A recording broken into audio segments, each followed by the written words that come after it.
England সফরে 5 ম্যাচের one day সিরিজের প্রথম ম্যাচেই ইংল্যান্ডকে বড় ব্যবধানে হারিয়েছে বাংলাদেশ অনুধমনী দল।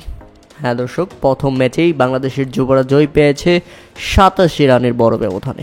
ইংল্যান্ডের মাটিতে ইংল্যান্ডকে ধবল ধুলাই করে 5 ম্যাচের ওয়ানডে সিরিজে 1-0 ব্যবধানে এগিয়ে গেল বাংলাদেশের প্রতিনিধিত্বরা। যেখানে আগে ব্যাটিং করতে নেমে ভালো পুঁজি পেয়ে যায় বাংলাদেশ। জাওয়াত আবরার ও রিফাত বেগের ভালো শুরুর পর কিছুটা চাপে পড়েছিল যুবরা, তবে সেই চাপ রিজন হোসেন একাই শেষ করে ফেলেছেন। তুলে নিয়েছেন সেঞ্চুরি, তাও আবার ইংল্যান্ডের বিপক্ষে, ইংল্যান্ডের মাটিতে। যে কারণে এদিন বাংলাদেশ নির্ধারিত 50 ওভার খেলতে না পারলেও 292 রানের বিশাল লক্ষ্য দাঁড় করিয়ে অল আউট হয়। দলের হয়ে রিজন হোসেনের 100 রানের সেই ইনিংসটি ছিল সর্বোচ্চ। আর যেভাবে ব্যাটিং করতে নামলে শুরু থেকেই চাপের মুখে পড়ে যায় ইংল্যান্ড।